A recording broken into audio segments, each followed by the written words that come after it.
अधीनस्थ सेवा चयन आयोग के पूर्व सचिव संतोष बड़ोनी निलंबित। तो ये कल देर रात की खबर है दोस्तों। तो पेपर लीक परीक्षाओं में धांधली के मामले में शासन ने की बड़ी कार्रवाई।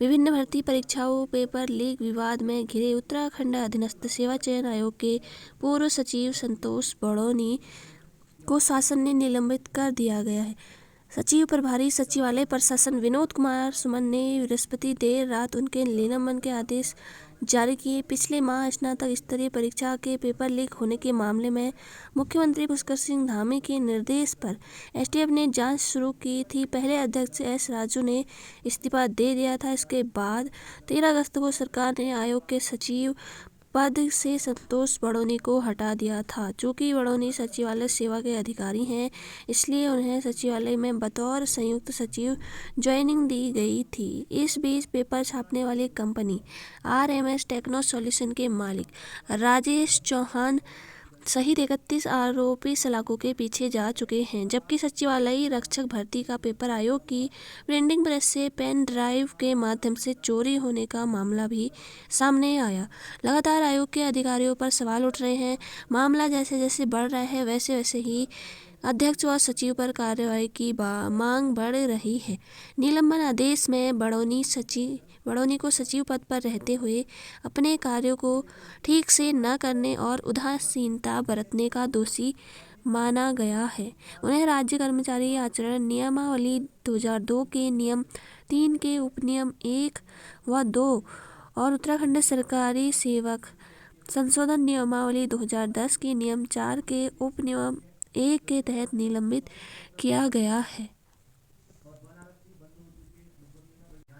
तो यहाँ पर कारनामों पर लगातार घिरा हुआ है आयोग के स्तर से भर्ती परीक्षाओं के काम जिस तरह से करवाए गए हैं, उस पर आयोग लगातार कटघरे में है। एक ही कंपनी को बार बार पेपर छपवाने का ठेका देना, आयोग की हाई सिक्योरिटी जोन वाली प्रिंटिंग प्रेस से पेपर चोरी होना, अनुबंध संबंधी मामलों में स्थिति स्पष्ट न होना जैसे तमाम आरोप लगातार लग रहे हैं। तो यह आज की बड़ी खबर यहाँ पर है। पूर्व सचिव संतोष बड़ोनी निलंबित। नियमानुसार हुई नियुक्तियां। प्रेमचंद मसूरी पहुंचे। वित्त एवं शहरी विकास मंत्री प्रेमचंद अग्रवाल ने कहा कि मेरे दिल्ली तलब करने की खबरें प्रसारित की जा रही हैं, जबकि वह देहरादून और मसूरी में कार्यक्रमों में हिस्सा ले रहे हैं। उन्होंने कहा कि वह 2 सितंबर को दिल्ली जरूर जाएंगे, लेकिन पार्टी और सरकार के कार्यों से मुख्यमंत्री के प्रतिनिधि के रूप में। विधानसभा में भर्ती को लेकर प्रेमचंद अग्रवाल ने कहा कि अध्यक्ष सहित से विधानसभा का संचालन कैसे करना है, यह उनकी जिम्मेदारी थी। ऐसे में आवश्यकता अनुसार मैन पावर रखने के लिए नियमानुसार और उनकी योग्यता अनुसार भर्ती कराई गई है। उन्होंने कहा कि गैरसैंण को ग्रीष्मकालीन राजधानी घोषित किया गया है। यदि मैन पावर नहीं होती तो कैसे काम किया जाता।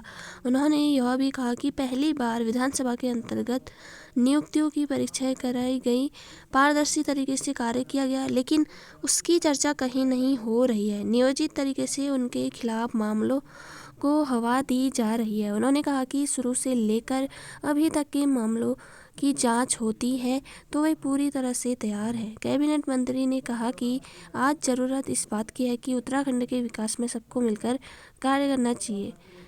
आय के साधन कम है, लेकिन जिम्मेदारी अधिक है। तो NSUI का भर्ती घपले के खिलाफ प्रदर्शन। मसूरी NSUI मसूरी शाखा ने भर्तियों में भ्रष्टाचार के खिलाफ क्रिकेंग में प्रदर्शन किया। प्रदेश सरकार के खिलाफ नारेबाजी कर पुतला दहन किया। महिलाओं के 36 आरक्षण के लिए सुप्रीम कोर्ट जाएगी सरकार। हाई कोर्ट ने आरक्षण पर लगाई है रोक। सरकारी नौकरियों में राज्य की मूल निवासी महिलाओं को 30% 36 आरक्षण पर हाईकोर्ट की रोक के खिलाफ उत्तराखंड सरकार सुप्रीम कोर्ट जाएगी। बृहस्पतिवार को मुख्य सचिव डॉक्टर SS संधू की अध्यक्षता में हुई बैठक में यह निर्णय लिया गया है। कार्मिक और न्याय विभाग के अधिकारियों के साथ हुई बैठक में तय किया गया है कि राज्य सरकार जल्द सुप्रीम कोर्ट में विशेष अनुमति याचिका दायर करेगी। सूत्रों के मुताबिक महाधिवक्ता और चीफ स्टैंडिंग काउंसिल को भी इस संबंध में तैयारी करने को कहा गया है। सरकार स्टैंडिंग काउंसिल के माध्यम से SLP दायर करेगी।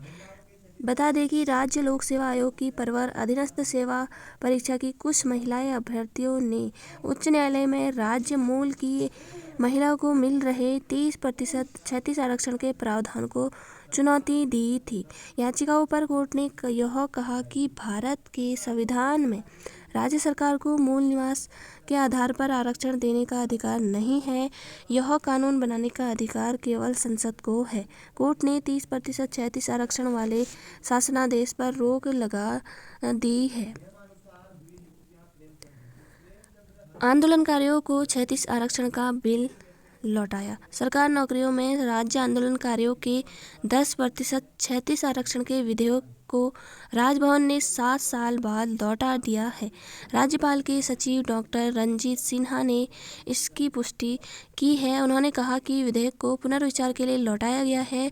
प्रदेश सरकार ने राजभवन से विधेयक लौटाने के संबंध में नए सिरे से पत्राचार कर अनुरोध किया है।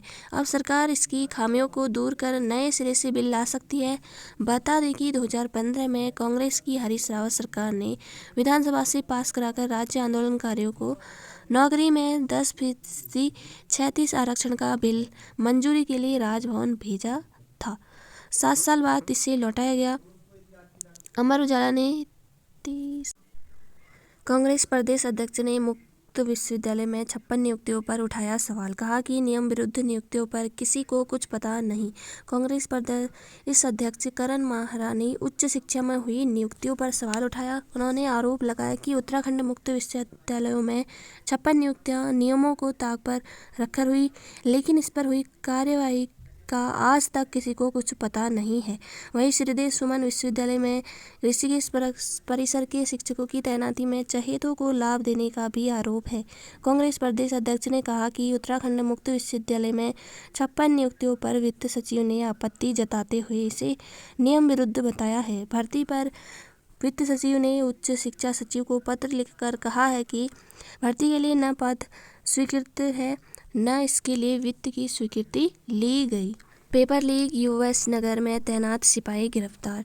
पेपर लीक मामले में उत्तराखंड पुलिस के उधम सिंह नगर में तैनात सिपाही को गिरफ्तार किया गया। आरोप है कि उसने पहले गिरफ्तार हुए कुछ साथियों के साथ अभ्यर्थियों को कुंडेश्वरी में नकल कराई थी। उसके कुछ और साथियों के बारे में एसटीएफ जानकारी जुटा रही है। आरोपी का भाई पहले ही गिरफ्तार हो चुका है। एसटीएफ ने आरोपी सिपाही को कोर्ट में पेश कर जेल भेज दिया। एसटीएफ के एसएसपी अजय सिंह ने बताया कि पेपर लीक मामले में अब तक 31 गिरफ्तारियां हो चुकी हैं। पहले गिरफ्तार हुए आरोपियों से पूछताछ की गई थी।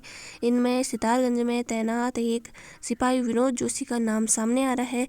उसका एक भाई मनोज जोशी, न्यायिक कनिष्ठ सहायक, पहले गिरफ्तार किया जा चुका है। बयानों के आधार पर बृहस्पतिवार को सिपाही को गिरफ्तार कर लिया गया। आरोपी ने अपने भाई के कहने पर कई अभ्यर्थियों को नकल कराई। इसके अलावा कुंडेश्वरी स्थित केंद्र पर अभ्यर्थियों को लेकर गया था। वहां उन्हें हल किया हुआ पेपर मुहैया कराया गया। परीक्षा से एक रात पहले उन्हें सभी को यह पेपर याद कराया गया। इसके बाद आरोपी विनोद जोशी अपनी कार से इन अभ्यर्थियों को लेकर परीक्षा केंद्रों तक गया। इसके बाद अगले दिन वाली परीक्षा में भी उसने यही रवैया अपनाया। बताया कि आरोपी के तैनाती जनपद के पुलिस कप्तान को गिरफ्तारी। एसटीएफ अब पेपर लीक के लिए एक और अहम कड़ी डूगल की तलाश में जुटी है। डूगल को केवल केंद्रपाल की ही जनता है। पिछले दिनों में गोवा से गिरफ्तार हैदर ने इस डूडल का नाम दिया है। डूडल को तलाशने के लिए टीमें कई जगहों में दबिश दे रही है। हालांकि अभी कोई खास जानकारी नहीं मिल सकी, केवल उसका उपनाम ही सामने आया है। तो 100 से अधिक अभ्यर्थियों के खिलाफ होगी चार्जशीट। पेपर लीक मामले में सिर्फ जेल गए आरोपियों पर नहीं, बल्कि अभ्यर्थियों के खिलाफ भी चार्जशीट दाखिल की जाएगी। अब तक एसटीएफ के 100 से ज़्यादा अभ्यर्थियों से पूछताछ की तस्दीक हो चुकी है। उन्होंने नकल की परीक्षा पास की थी। हालांकि कुछ असफल भी हुए हैं। एसटीएफ के एसएसपी अजय सिंह ने बताया कि इन अभ्यर्थियों के खिलाफ चार्जशीट दाखिल की जाएगी। भर्ती घपला 2015 में भर्ती हुए 10% दरोगा नहीं जानते केस डायरी लिखना। 30 से 35 अभ्यर्थियों की नकल करने की मिली है जानकारी। वर्ष 2015 में भर्ती हुए कुछ दरोगा अपने मूल काम केस डायरी तक लिखना नहीं जानते हैं। इसके लिए वे दूसरों को पैसा देते हैं। इनकी संख्या उस वर्ष भर्ती हुए कुल दरोगाओं की 10% बताई जा रही है। विभाग में ऐसे दरोगाओं की इन दिनों खूब चर्चा है। वर्तमान में चल रही जांच के दौरान भी पता चला है कि इस भर्ती में कम से कम 30 से 35 दरोगा नकल करके पास हुए हैं। इसी का कारण यह है कि पुलिस के मुखिया ने जांच की सिफारिश की और अब मुख्यमंत्री के आदेश पर विजिलेंस इसकी जांच करेगी। 2015 की यह सीधी भर्ती शुरुआत से ही विवादों में रही। सबसे पहले ये आरक्षण को लेकर हुआ था। पहले रिजल्ट जारी किया गया। जब आरक्षण लागू हुआ तो पास हुए कई अभ्यर्थी सूची से गायब हो गए। इसके बाद समय समय पर इसे लेकर विभाग में चर्चा चली मगर टाल दिया गया। अब आयोग की स्नातक स्तरीय भर्ती परीक्षा की जांच के दौरान इस बात के साक्ष्य मिल चुके हैं कि तकरीबन 30 से 35 दरोगा इस भर्ती में नकल करके पास हुए हैं। यह संख्या कुल 349 दरोगाओं की लगभग 10% है। आधिकारिक सूत्रों का कहना है कि ये दरोगा केस डायरी तक लिखना नहीं जानते। अक्सर व्यवस्था का दावा कर अपने साथियों एवं जूनियरों को पैसे देते हैं ताकि समय समय पर केस डायरी लिखी जा सके। विभाग की गोपनीय जांच में भी इस बात का खुलासा हुआ है। अब विजिलेंस जांच के बाद ऐसे दरोगाओं की सख्त कार्यवाही तय मानी जा रही है। विभागीय अधिकारियों पर आ सकती है जांच। दरोगा भर्ती में कुछ विभागीय अधिकारियों पर भी आ सकती है जांच, क्योंकि बिना उसकी मिली भगत की भर्ती में गड़बड़ी करना असंभव है। ऐसे में कुछ सेवानिवृत्त और कुछ वर्तमान अधिकारी भी इसकी जद में आ सकते हैं। हालांकि अभी जांच शुरू होने में वक्त है। ऐसे में परिणाम क्या होंगे यह भी वक्त बताएगा। जांच के लिए विजिलेंस की टीमें गठित। दरोगा भर्ती में धांधली के मामले में जांच के लिए विजिलेंस ने टीमें गठित की। इन टीमों में प्राथमिक तौर पर भर्ती के संबंधित डाटा इकट्ठा करने का काम दिया गया है। विजिलेंस के अनुसार प्राथमिक जांच के बाद जल्द ही मुकदमा भी दर्ज किया जाएगा। वन दरोगा भर्ती परीक्षा में धांधली। वन दरोगा भर्ती 2019 में धांधली की बात शुरुआत से ही सामने आ रही है। 316 पदों के लिए ऑनलाइन परीक्षा हुई थी। परीक्षा में धांधली हुई, यह भी बात वर्तमान जांच में सामने आ रही है। जल्द ही इसमें भी मुकदमा दर्ज किया जाएगा। 8 और भर्तियों में धांधली, मिले सबूत। सभी भर्तियां वर्ष 2015 के बाद की, जल्द होंगे मुकदमे दर्ज। प्रदेश में अभी इन भर्तियों की चल रही है पड़ताल। वीडियो भर्ती जांच विजिलेंस एसटीएफ को ट्रांसफर। स्नातक स्तरीय एसटीएफ विवेचना कर रही है इसमें, और सचिवालय रक्षक इसमें एसटीएफ विवेचना कर रही है। सब इंस्पेक्टर 2015 की भर्ती में विजिलेंस जांच के आदेश। वन आरक्षी बंद हो चुके मुकदमे का परीक्षा जारी।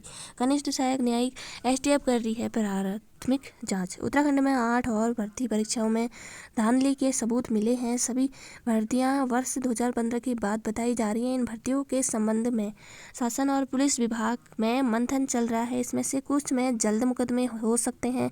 फिलहाल एसटीएफ उत्तराखंड अधीनस्थ सेवा चयन आयोग की स्नातक स्तरीय और सचिवालय रक्षक भर्ती प्रक्रिया की मुकदमा जांच कर रही है। इस जांच में 8 और भर्तियों में धांधली का पता चला है।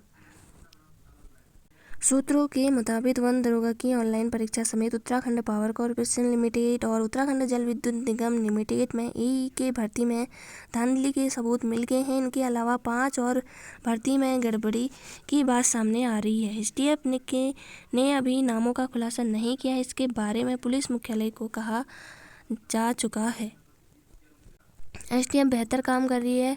कुछ भर्तियों में प्राथमिक जांच पूरी हो चुकी है। इनमें मुकदमे दर्ज करने की तैयारी की जा रही है, ऐसा कहना है अशोक कुमार डीजीपी का। जांच करा विधानसभा में घपले वाली भर्तियां रद्द करे सीएम। मुख्यमंत्री धामी ने विधानसभा अध्यक्ष को पत्र भेजकर की सिफारिश। मुख्यमंत्री पुष्कर सिंह धामी ने विधानसभा अध्यक्ष रितु खंडूरी भूषण विधानसभा सचिवालय में हुई नियुक्तियों की उच्च स्तरीय जांच की सिफारिश की है। उन्होंने इस संबंध में विधानसभा अध्यक्ष को पत्र लिखा है। पत्र में उन्होंने जाँच में अनियमितता पाए जाने पर ऐसी सभी नियुक्तियों को रद्द करने का अनुरोध किया है। मुख्यमंत्री ने पत्र में लिखा है कि कुछ दिनों में विधानसभा सचिवालय में कतिपय नियुक्तियों में अनियमितता का आरोप चर्चा में है। विधानसभा एक गरिमा में स्वायत्त शासित संवैधानिक संस्था है। इसकी गरिमा को बनाए रखना सभी की सर्वोच्च प्राथमिकता है। आयोग की नियुक्तियों में हो रही है कड़ी कार्रवाई। सीएम ने पत्र लिखा है। उत्तराखंड अधीनस्थ सेवा चयन आयोग के माध्यम से की गई नियुक्तियों में अनियमितता के आरोप की गहनता से जांच कराने और दोषियों के विरुद्ध कठोरतम कार्यवाही करने के संबंध में कठोर कदम उठाए जा रहे हैं। विधानसभा अध्यक्ष रितु खंडूरी भूषण को मुख्यमंत्री का पत्र मिल गया है। अभी वह नई दिल्ली में है। वह आज या कल तक देहरादून लौट सकती हैं। तो दोस्तों ये थे आज के महत्वपूर्ण जानकारी। फिर मिलेंगे नेक्स्ट वीडियो में। जय हिंद, जय भारत।